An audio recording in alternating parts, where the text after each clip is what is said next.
ઘડિયાળ અને કેલેન્ડરને ભૂલથી પણ આ દિશામાં ન લગાવો. એમ કરવાથી અશુભ પરિસ્થિતિ નિર્માણ થાય છે. ઘડી કે કેલેન્ડરના માટે વાસ્તુશાસ્ત્રમાં મહત્વપૂર્ણ દિશા નક્કી કરવામાં આવી છે. મિત્રો, વાસ્તુશાસ્ત્ર અનુસાર ઘરની અંદર રહેલી દરેક વસ્તુમાં સકારાત્મક અને નકારાત્મક બંને પ્રકારની ઉર્જા હોય છે. જો તેને યોગ્ય જગ્યાએ અથવા યોગ્ય દિશામાં રાખવામાં ન આવે તો આ વસ્તુઓ નકારાત્મક ઉર્જા ફેલાવે છે. તે જ સમયે જો તમે આ વસ્તુઓને યોગ્ય જગ્યાએ અને યોગ્ય દિશામાં રાખો છો તો તે ઘરને સકારાત્મકતાથી ભરી દે છે, જેના કારણે ઘરના સભ્યોની પ્રગતિ થાય છે અને સુખ સમૃદ્ધિ વધે છે. અને આજનું વિજ્ઞાન પણ માને છે કે ઘરમાં હાજર દરેક વસ્તુ ઉર્જા તરંગો ઉત્સર્જન કરે છે, જેની અસર માનવ જીવન પર પડે છે. કેટલીક એવી વસ્તુઓ હોય છે જેનું આપણા જીવનમાં ઘણું મહત્વ હોય છે. આ બાબતો આપણને સમયનો અહેસાસ કરાવે છે.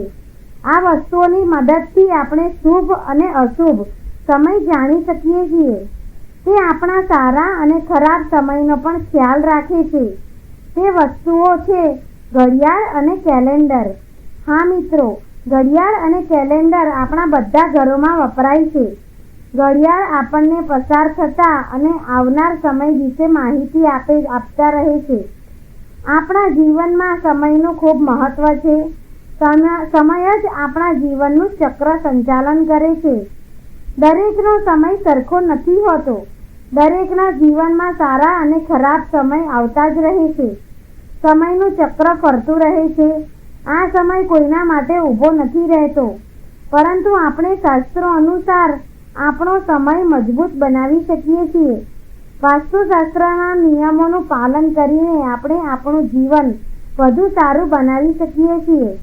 વાસ્તુના નિયમો અનુસાર આપણા ઘરમાં દિવાલ પર લગાવેલી ઘડિયાળ ખૂબ જ મહત્વપૂર્ણ સંકેત આપે છે. જો તે ઘડિયાળને યોગ્ય દિશામાં અને યોગ્ય સ્થાન પર રાખવામાં આવે તો આપણા જીવનમાં ઘણા શુભ પરિણામ પ્રાપ્ત થાય છે. આજના વિડીયોમાં અમે તમને જણાવવા જઈ રહ્યા છીએ ઘડિયાળ અને કેલેન્ડરની સાચી દિશા અને સાચા સ્થાન વિશે. જો તમે વાસ્તુના નિયમોનું પાલન કરીને તમે ઘડિયાળ અને કેલેન્ડરને યોગ્ય દિશામાં રાખો છો તો તમે પોતે જ સારો ફેરફાર અનુભવશો. તમે જોશો કે તમારા જીવનની સમસ્યાઓ સંપૂર્ણપણે સમાપ્ત થઈ જશે. વાસ્તુશાસ્ત્રમાં કહેવાયું છે કે જો ઘડિયાળ ખોટી દિશામાં મૂકવામાં આવે તો તે નકારાત્મક પરિણામ પ્રાપ્ત થાય છે. તો ચાલો જાણીએ ઘડિયાળ અને કેલેન્ડર સંબંધિત મહત્વના વાસ્તુ નિયમો. પહેલું છે કે ઘડિયાળનો આકાર. વાસ્તુશાસ્ત્ર અનુસાર જો ઘડિયાળનો આકાર ગોળાકાર અથવા અંડાકાર હોય તો તે શ્રેષ્ઠ છે. વાસ્તુશાસ્ત્રમાં તીક્ષ્ણ અને ખૂણાવાળી વસ્તુઓને નકારાત્મક ઉર્જાનો સ્ત્રોત માનવામાં આવે છે. તેથી ઘડિયાળ ક્યારેય ચોરસ અથવા લંબચોરસ ન હોવી જોઈએ. ગોળ અથવા અંડાકાર ઘડિયાળ શ્રેષ્ઠ છે. અથવા તમે કોઈ પણ અન્ય આકારની ઘડિયાળ પણ ખરીદી શકો છો જેમાં તીક્ષ્ણ અને અણી કે ખૂણા ન હોય. બીજું કે ઘડિયાળમાં દેવી દેવતાઓની તસવીરો ન હોવી જોઈએ. આજકાલ બજારમાં ઘણી બધી પ્રકારની ઘડિયાળો ઉપલબ્ધ છે જેની અંદર ભગવાનની તસવીરો હોય છે. ધ્યાન રાખજો, આવી ઘડિયાળ ભૂલથી પણ ન ખરીદો કે જેમાં ભગવાનના ચિત્રો હોય, કારણ કે ભગવાનના ચિત્રની પૂજા કરવામાં આવે છે અને ચિત્રો પર માળા કે હાર ચડાવવામાં આવે છે. ધૂપ અને અગરબત્તીનો ઉપયોગ કરવામાં આવે છે, પરંતુ જો ઘડિયાળમાં ભગવાનનું ચિત્ર હોય તો આપણે આ બધું નથી કરી શકતા. ઘણા દિવસો સુધી ઘડિયાળમાં ધૂળ ચોંટી રહે છે, જેથી ભગવાનનું અપમાન થાય છે. બીજું છે કે ઘરમાં બંધ ઘડિયાળ ન હોવી જોઈએ. વાસ્તુશાસ્ત્ર અનુસાર તમારા ઘરની દિવાલો પર લગાવેલી ઘડિયાળ ક્યારેય બંધ ન થવી જોઈએ. નહીં તો દિવાલ પર બંધ ઘડિયાળ ક્યારેય ન રાખવી જોઈએ. તેનું અશુભ પરિણામ આવે છે. ઘડિયાળ હંમેશા યોગ્ય સમયે રાખવી જોઈએ. જો તમે ઈચ્છો તો સમયને થોડો આગળ રાખી શકો છો, પરંતુ સમયને ક્યારેય પાછળ ન રાખવો જોઈએ. વાસ્તુના નિયમો અનુસાર બંધ પડેલી ઘડિયાળ ખરાબ નસીબ લાવે છે. જે ઘડિયાળ પાછળ ચાલે છે સમય, તે ઘરમાં રહેતા લોકો દરેક કામમાં હંમેશા પાછળ રહે છે. એવું માનવામાં આવે છે કે તેમનો વિકાસ નથી થતો. તેથી જ ઘરમાં ઘડિયાળ મૂકતી વખતે આ વાતનું ખાસ ધ્યાન રાખો. ચોથો નિયમ છે કે સાચી દિશા. ઘડિયાળ વાસ્તુશાસ્ત્ર અનુસાર ઘડિયાળ ક્યારેય દક્ષિણ દિશામાં ન રાખવી જોઈએ. દક્ષિણ દિશાને મૃત્યુની સ્થિતિ માનવામાં આવે છે. આ દક્ષિણ દિશાની દિવાલ પર ઘડિયાળ લગાવવાથી અપયશ મળે છે. ઘડિયાળના દક્ષિણ દિશાની દિવાલ પર રાખવાથી ઘડિયાળનો સમય જોતે સમયે મનુષ્યનું મુખ દક્ષિણ તરફ રહે છે. તેને અશુભ માનવામાં આવે છે. દક્ષિણ સ્થિરતાની દિશા હોય છે. તેથી સમય દર્શાવતી વસ્તુઓ અહીં રાખવામાં આવતી નથી.